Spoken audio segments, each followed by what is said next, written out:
por arriba que las leyes nacionales y da como 4 A, B, C y D como que eran inferiores. No sé, Cintia, si lo tenemos a mano el tema ese, y si no vamos a leer el 121 de vuelta, si todos nos quedamos tranquilos con la explicación. Es un archivo que acá lo tengo a la vista. Lo comparto un segundo con todos, ya que lo tengo acá. Ahí lo están viendo, ¿no? En el mismo sentido, creo que la pregunta de la compañera, por lo que entendí, pasa por el punto 3 y el punto 4 de este archivo, y en el mismo sentido de lo que nos decía recién el doctor Gallo Quintián, tomen el punto 3 y el punto 4 como que están en un mismo nivel, si bien en el archivo que nos presentó la doctora Anselmi Cabral están separados, tomémoslo como que están en un mismo nivel. Leyes nacionales. No dejan de ser leyes nacionales, está bien, me quedo tranquilo con lo del archivo, está perfecto, simplemente que por una cuestión de espacio quizás quedó así, está bien. Perfecto, perfecto. No sé si entonces, Estefanía, ¿te quedó claro o te hice una ensalada nocturna? Sí, pero esa era mi duda, ¿por qué una está más arriba que la otra? Y era, no, una cuestión de espacio fue, no hubo ninguna otra cuestión. Así cuando no te preocupes por eso. Ahí está. Bueno, bárbaro. Bárbaro. Bueno, ¿alguna otra duda en cuanto a contenidos, en cuanto a la metodología? ¿Algo que nos haya quedado inconcluso para reforzar? Lo mejor que pueden hacer es preguntar, porque de esa manera el día del examen van a estar todos tranquilos. Cintia, siempre les queda abierto Miel para poder hacer alguna consulta. Sí, ¿Ponemos un tope hasta cuándo respondemos?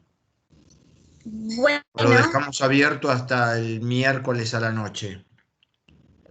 Bueno, pongamos para hacer consultas hasta el martes, ¿les parece bien? Cosa de que el miércoles poder responderlas y ya les quede listas para el jueves. Lo que sea una aclaración que a veces se genera, o desde la experiencia que se me ha generado a mí, en lo personal, no hagan las preguntas a modo de una clase, ¿no? Porque no se puede dar una clase en Miel, sino que sea alguna duda concreta y muy puntual.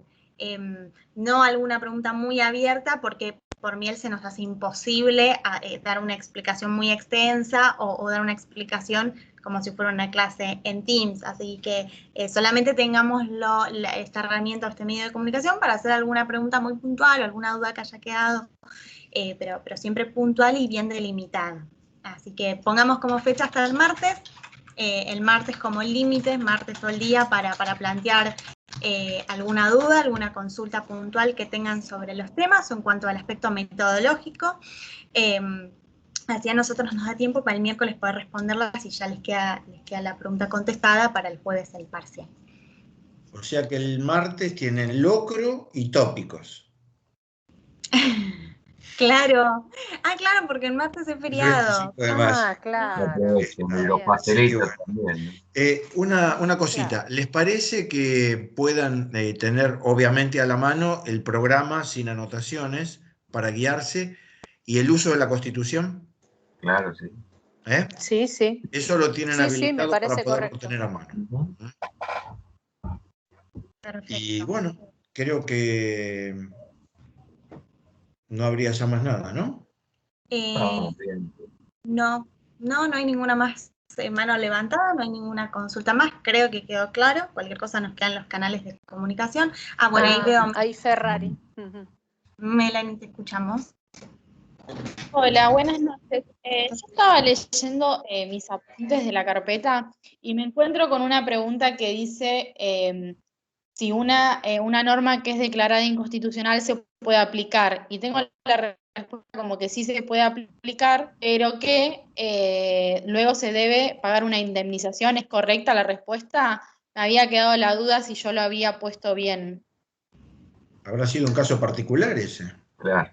No. A ver. Federico, ¿querés contestar Sí, vos? mira, Melanie, vos partís de la base siempre que cuando una norma se declara inconstitucional, declarar inconstitucional una norma es invalidarla para ese caso concreto. Entonces, yo no la puedo aplicar si la declaro inconstitucional. Frente a esa situación, es una norma que no existe para ese caso concreto. Hay supuestos en los cuales hay intereses individuales homogéneos o hay intereses colectivos, que la declaración de inconstitucionalidad no es solo para las partes que intervinieron, sino que se extiende en un colectivo. Por ejemplo, si lo inicia el defensor del pueblo o alguien que represente intereses individuales homogéneos. Pero lo de la indemnización en sí no es lo correcto manifestarlo en los casos normales. ¿Sí? La ley esa no se aplica porque se declara inconstitucional. Así que no, por ahí en el apunte surge eso, pero no hay un caso puntual que nosotros podamos citarte específicamente con ese tema, salvo se me ocurre en este momento algo vinculado con una expropiación, pero no, yo por lo menos no lo he mencionado y creo que los profesores tampoco. Así que partí de la base que si lo declaraste inconstitucional no se aplica al caso concreto. Y quizás no, si lo... Claro, o sea, una vez que una norma es declarada inconstitucional, ya no puede ser aplicada en ese caso particular. En ese caso, acordate siempre lo siguiente, si el juez de primera instancia, la Cámara de Apelaciones o quien fuera, declara inconstitucional una norma, solo rige para ese caso concreto. Hay supuestos en los cuales, si lo resuelve la Corte Suprema, eso forma lo que se llama una doctrina moralmente obligatoria para todos los demás tribunales, en los cuales deben aplicar esa doctrina, por ejemplo, el fallo que hablábamos la vez pasada, y si se quieren apartar deben dar fundamentos diferenciados, ¿sí? Es decir, deben dar distintos fundamentos. Hubo un caso muy conocido que tenía que ver con la aplicación de la ley del 2x1 para delitos de lesa humanidad, que se consideró aplicable en ese caso concreto y después se consideró por otros tribunales esa doctrina como apartándose y hubo una ley interpretativa porque lo que iba a provocar era una declaración de inconstitucionalidad. Entonces, siempre que yo declare una inconstitucionalidad a pedido de parte o sin pedido de parte, si es palmario o evidente de una norma, esa norma para ese caso no va a regir y para todos los casos que yo deba aplicarla, tampoco. Y si surge de la Corte, debo seguir la doctrina de la Corte. Pero eso no significa que si existe un caso diferente o si esa norma es interpretada de manera diferente con otros argumentos, no se puede aplicar. No produce ninguna consecuencia. Por lo menos en cuanto a la declaración judicial de inconstitucionalidad. Hay otras formas de declarar la inconstitucionalidad, como son el veto, por ejemplo, cuando se observa por el Poder Ejecutivo que una norma palmariamente no va a poder ser aplicable y vulnera derechos y garantías, el veto dice que va a producir una inconstitucionalidad y lo evita. De todas maneras, también el Congreso lo puede hacer cuando anula determinadas normas, como fue en el caso de las leyes de obediencia debida y punto final, en el cual las anuló por manifiestamente inconstitucionales. Pero el caso concreto de declarar la inconstitucionalidad de una norma no produce más consecuencias, ni más ni menos, ¿no? ¿Verdad? Que no aplicarlas a ese caso. Y aplicar toda la normativa que surge en evidencia. Claro, quizás, perdón Federico que interrumpa, quizás lo que tenga que tener presente que la declaración de inconstitucionalidad de una norma no evita que la norma siga estando vigente, porque no la deroga. La norma seguirá estando vigente y cada uno que se vea afectado por esa norma deberá hacer el planteo de inconstitucionalidad, porque una norma solamente se deroga por otra norma, de igual rango o de rango superior. Entonces, en esos supuestos, y el caso de la indemnización, no sé, acá estoy especulando, quizás se puede llegar a dar de que lo que llegue a los tribunales es un hecho consumado que haya producido un daño, por ejemplo, un acto de la administración, en el cual la declaración de inconstitucionalidad implicará que aquel que aplicó esa norma y obró conforme a ella, ante la inconstitucionalidad tenga que afrontar la subsanación del perjuicio causado mediante el pago de una indemnización. Es algo utópico, pero es lo que se me ocurre, porque como es un caso particular, y por ejemplo, ustedes que han estudiado seguridad social, a los alumnos me refiero, habrán escuchado en esa materia hablar en el tema jubilatorio del famoso caso Badaro. Ese es un fallo de la Corte que ya todas las personas que tienen que litigar por la mala liquidación de sus saberes jubilatorios o por la falta de reajustes o lo que fuere, lo cita ya como jurisprudencia cuando empieza a litigar contra el ANSES y el Estado en este caso. ¿Por qué? Porque a pesar de la declaración de inconstitucional reiteradamente hecho, la administración, que es la que liquida los saberes jubilatorios, la ANSES, sigue aplicando la normativa que la propia Corte la declaró inconstitucional en ese fallo. Así que desgraciadamente la misma piedra con la cual se siguen tropezando todos, pero la norma no se deroga. Más que correcto, más que perfecto entonces. Bueno, muchas gracias. Ahora sí me quedó claro. Sí, yo tenía eso, que luego que declarada la inconstitucionalidad deben indemnizar por los daños ocurridos, que era lo que hacía referencia el profesor. Así que muchas gracias. Bárbaro. Claro, perfecto. Bueno, ¿sí?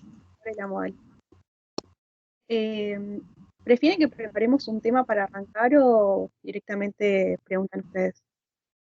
Yo diría que no, porque estamos muy acotados con los tiempos. Por lo menos los que vayan a rendir conmigo, yo generalmente cuando es así hago preguntas concretas que se resuelven con respuestas concretas. No muchos temas para exponer porque aparte no nos van a dar los tiempos. Pero no sé cuál va a ser la modalidad del resto de los docentes. Pero en mi caso particular no es necesario que preparen un tema. Perfecto, esto era algo que le habían consultado la semana pasada y ahí en lo personal había aclarado que yo tampoco, yo realizo preguntas, Graciela había dicho lo mismo, que ella realizaba preguntas. Marce, ¿vos querés comentar algo? Sí, yo decía que si quieren preparar, pero no toda una unidad, sino un tema en particular para romper el hielo, por experiencia con los anteriores exámenes, sé que sirve para que, bueno, como dije, romper el hielo, para que el alumno se tranquilice y después arranco con preguntas, obviamente, pero es a los efectos de que el alumno llegue más tranquilo al examen, nada más. No sé, Federico, si vos querés. Yo prefiero seguir la misma metodología que Leonardo, digamos, hacer las preguntas por lo acotado del tiempo, sí, más que nada por eso. Claro, tenemos poco tiempo, entonces la idea es... Bueno, ya saben igual que a través de estos comentarios y de los comentarios que se hicieron en la clase pasada, qué docente va a realizar quizás preguntas directamente y cuál docente va a permitir quizás el desarrollo de un tema. Así que, bárbaro. Bueno, no sé si queda alguna pregunta más, si no dejamos la instancia de Miel a través de los foros, a través de mensajería como canal de contacto. Profe, sí. Quería consultar si hay que, o sea, recién chequeé, digamos, lo del calendario y ya lo encontré, digamos, a la reunión asignada, pero hay que, digamos, aceptar o algo así o... No es necesario. Algunos sé que aceptan porque me llega la notificación. No es necesario. Con que el día ese indicado, que es la semana que viene, en el horario indicado se conecten y se unan a la reunión, no tienen problema. Algunos lo aceptan y otros no, es indiferente. Nunca tuve problemas con alguno. En ese caso, Cuando aceptan la reunión, lo que pasa es que llega un recordatorio 15 minutos antes de que inicie. Por ahí, más que nada para seguridad, les conviene aceptarla, enviando o no la respuesta, pero para que les llegue el recordatorio. Bueno. Bueno, bárbaro, como ustedes lo prefieran. Igual, si un par de minutos antes de la hora indicada ya se quieren conectar, no hay ningún problema porque no interrumpen la reunión anterior o la que estaba en desarrollo hasta tanto el organizador le da el ok a unirse. Así que, pero bueno, ustedes ya están ahí a la expectativa, digamos, ¿no? Tal cual. O sea, profe, por ejemplo, a mí en mi caso me figura que el organizador sería usted, digamos, Cintia Aguirre. Sería en ese caso que usted me tomaría el examen a mí. Claro. Sí, habría que ver porque quizás yo figuro como organizadora en otras reuniones con otros docentes. Claro, esa era mi duda. Sí, puede ser. Pueden ver quiénes están todos incorporados a la reunión. Si ustedes ingresan a la reunión, les tiene que figurar cuáles son los... No uniéndose ahora, no se unan ahora, pero creo que si ustedes pueden, sin unirse, ver quiénes son los integrantes de esa reunión. Me parece que sí, porque yo pude... Si ustedes, me parece, se posicionan en la reunión que les figura agendada y le dan clic derecho, les tendría que figurar alguna opción. O si le dan, como si estuviesen ingresando a la reunión pero sin unirse, ¿no les figura quiénes son los participantes de la reunión? Bueno, eso chequénlos.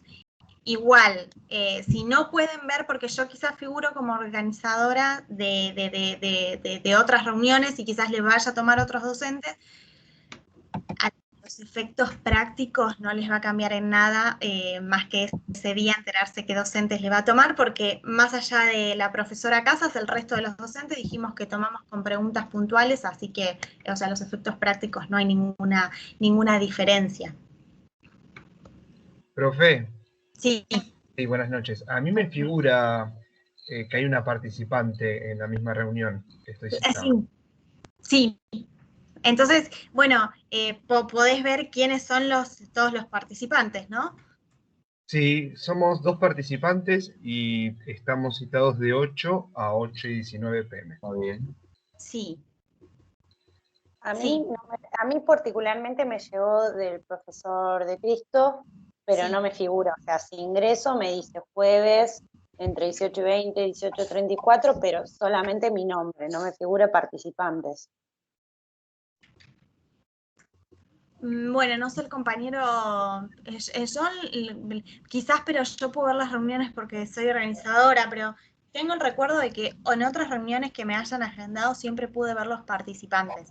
Igual en eso no tienen que estar preocupados. Mientras ustedes figuren en la reunión, si comparten esa reunión con otro, porque a veces se toma de a dos, de acuerdo a lo que cada docente diga, mientras figure cada uno de ustedes y el horario ni el mensaje lo tengan, no se hagan ese problema. Claro. Prolijamente previsto. No se preocupen. Tal cual, lo importante es que tengan agendada la reunión y que esté agendada en el horario de cursada, ¿no? En alguno dentro de la franja de 19 a 23 horas, bueno, con la excepción de aquellos que dijeron que podían rendir a partir de las 18, pero lo importante es que esté agendada en esa franja horaria. Así que bueno. Bueno, sí, entonces ya no hay más consultas en cuanto a los temas o en lo metodológico del parcial. Dejamos la instancia por miel abierta para realizar consultas o cualquier duda que haya y nos mantenemos en contacto por ese medio. ¿Les parece? Perfecto. Sí, profe, perfecto. Sí, profe, gracias. Si el resto de los docentes quiere comentar algo más. Solo saludar de mi parte hasta la próxima sería a todos. Perfecto. Bueno. Sí, igualmente comparto con Federico de saludarlos y bueno, desearles buena suerte. Muchas gracias. Estudian y bueno, vamos a tener un decreto que nos va a obligar a quedarnos estudiando, así que aprovechémoslo. Es cierto. Bueno, bárbaro. Bueno, muchas gracias a todos. Suerte, chicos. Cualquier cosa nos lo comunican por mensajes. Saludos al resto. Gracias por participar. Saludos, gracias. Hasta luego. Chao, buenas noches. Buenas noches.